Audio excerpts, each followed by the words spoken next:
when possible. So our lead this hour comes from a player that was a big deal for about a year or two in the NFL. It comes out of the land of cheese.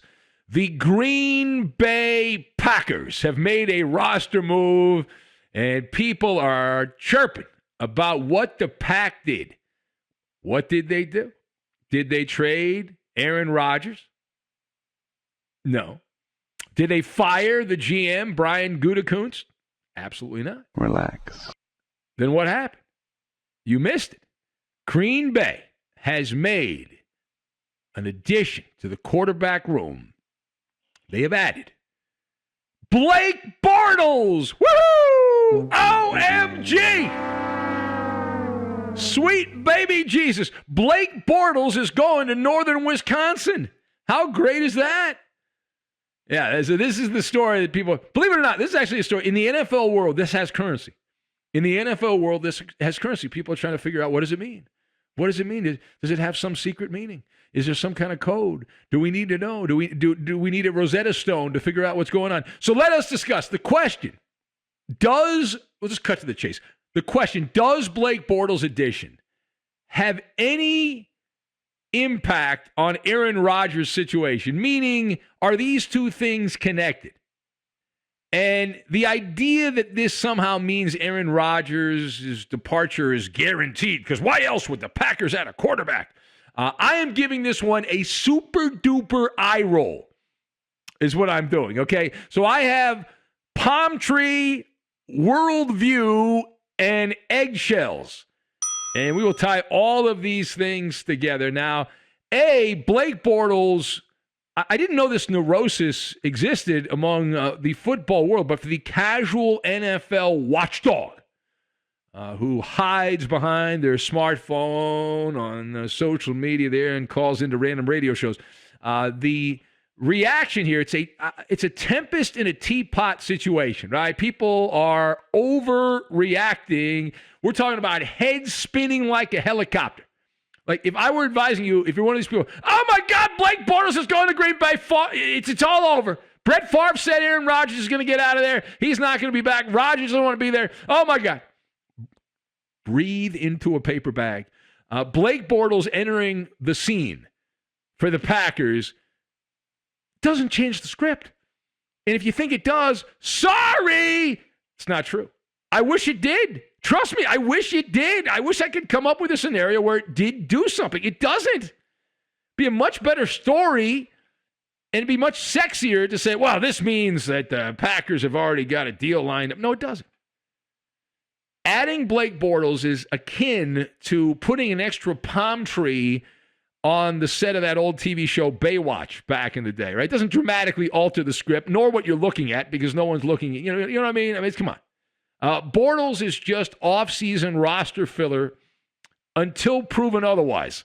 He's background noise. The Packers worked out quarterbacks, and he's the one they liked the best out of the group, and so they brought him in. Now, part B of this, I would like to play, it's not really a drinking game, but it's the Blake Bortles game. All right, so you are a glass. Is your glass half full, or is your glass half empty and cracked? And so I'm going to use this to determine your worldview when it comes to the Bortles signing in Green Bay. Now, on one side, you have the glass is half full, the Pollyanna crowd, who can actually upsell Blake Bortles. Like, if I was trying to sell you like a used car salesman, Blake Bortles, I could say, assuming you're suffering from amnesia, that, hey, this guy has so much upside. He's going to make some noise in Green Bay. Number 3 overall pick. You got to have amazing talent to be a number 3 pick, Blake Bortles. This guy's led the NFL in 3 statistical categories. 3 of them. Had a season with over 4,400 yards passing and 35 or more touchdowns. Led a team to the AFC Championship game, then they blew the lead late against the Patriots back in 2017. Guy holds 7 franchise records in Jacksonville. See, if I was trying to sell Blake Bortles, that's what I would do. But I'm on the other side. I'm holding the glass that is cracked and half empty.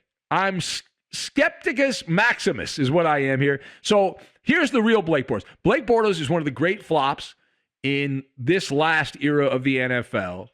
And he does lead the NFL on 3 statistical categories in his career. He's led the NFL in interceptions and sacks twice. All right. He's become a football nomad since leaving Jacksonville. He's bounced to the Rams, to the Broncos, and then back to the Rams. And since the start of the 2018 season, Blake Bortles has all of 13 touchdowns and 11 interceptions. And a quarterback rating under 80. So it's not like God's gift to the quarterback's going to walk in. Now, you could also argue that Blake Bortles has as many playoff wins in the last few years as Aaron Rodgers does, but seeing is believing until proven otherwise. Again, Blake Bortles is merely an extra body for the offseason program, which is beginning here, and a training camp, which will take place in July. All right, last word on this. Now, the reason that Blake Bortles makes sense for the Packers, and it's really staring you right between your eyes, right? And it is related to Aaron Rodgers, but it's not like, if Aaron Rodgers walks away, oh, my God. It's like Aaron Rodgers is on edge. He's a delicate little flower. He's verklempt is what he is with emotion. And so it's possible that Blake Bortles will be needed, but the plan is that he won't be needed. He's just in case. It's one of those things that you probably don't need, but you have you have like if you live in the West Coast, you live in earthquake country, you have an earthquake kit. You hope you don't need it. You might have some food rations, or if you live in part of the country that gets hurricanes, you might have a place where you have some stuff just in case. So, there's different things. When you live in tornado country, there's different ways you prepare. So you don't necessarily need that stuff because it might not happen, but just in case you have it. So, and Green Bay's front office is walking on eggshells as they attempt to get Aaron Rodgers to sign essentially a peace treaty with the front office. But Blake Bortles is benign, right? He is harmless. He's non-threatening because he's not good. Aaron Rodgers will not object to bringing in Blake Bortles because he's not concerned about Blake Bortles. In addition, let's say that Aaron Rodgers goes full radical and decides to hold out, says, I'm not going to play. Sorry, I'm not going to play. Okay. Well, Jordan Love, he becomes the starter, and he doesn't have to look over his shoulder and be concerned about Blake Bortles. No one's concerned about Blake Bortles. So it's a win-win situation, and he likely won't make the team. So there you go.